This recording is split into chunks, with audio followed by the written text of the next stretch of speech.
Bismillahirrahmanirrahim. Assalamualaikum warahmatullahi wabarakatuh. Perkenalkan, nama saya Andi Muhammad Cesar, NIM 200301501007, kelas PJKRC. Kali ini saya akan mempresentasikan yaitu belajar motorik materi umpan balik dan pengetahuan tentang hasil. Umpan balik dan pengetahuan tentang hasil. Pada dasarnya, proses umpan balik tercakup dalam sebuah proses sistem terbuka.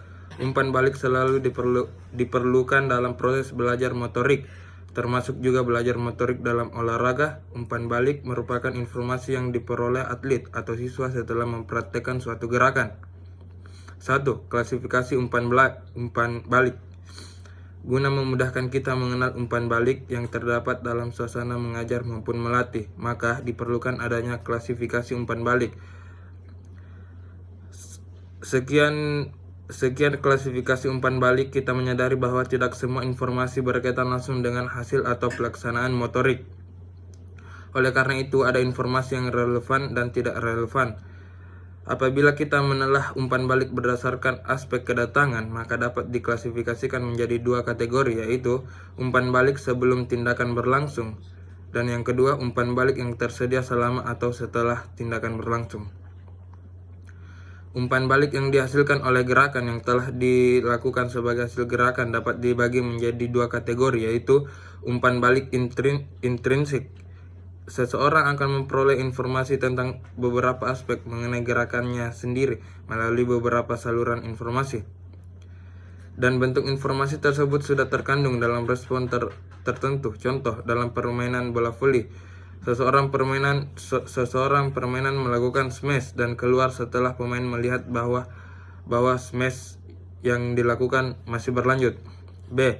Umpan balik karakteristik. Mengemukakan ada beberapa dimensi umpan balik. Umpan balik seketika disampaikan pada saat gerakan tersebut masih dilakukan.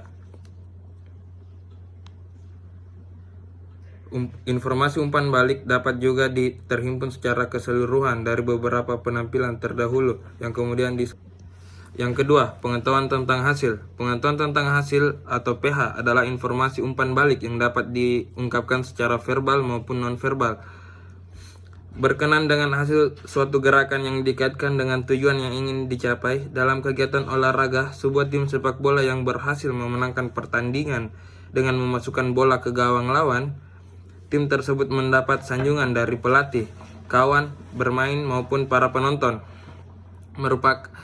Merupakan salah satu contoh pengetahuan tentang hasil. Dengan keberhasilan tim tersebut memenuhi tujuan yang ingin dicapai, yaitu memenangkan pertandingan. 3. Pengetahuan.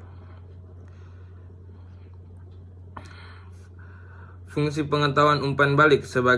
Sebagian besar para ahli sepakat bahwa manajemen umpan balik yang baik akan memperlancar proses belajar. Sejalan dengan pandangan tersebut, umpan balik memiliki fungsi antara lain sebagai motivator, yang kedua sebagai bimbingan. Sebagai bimbingan, umpan balik dapat berfungsi sebagai bimbingan bagi siswa atau atlet. Berdasarkan informasi yang masuk akan diketahui gerakan yang benar dan gerakan yang salah. Gerakan-gerakan yang salah itulah yang perlu diperbaiki dan dibenarkan. Dengan demikian, pengetahuan tentang hasil berfungsi sebagai pengarah atau petunjuk untuk menjadi seorang atlet yang profesional. Sekian dan terima kasih. Wassalamualaikum warahmatullahi wabarakatuh.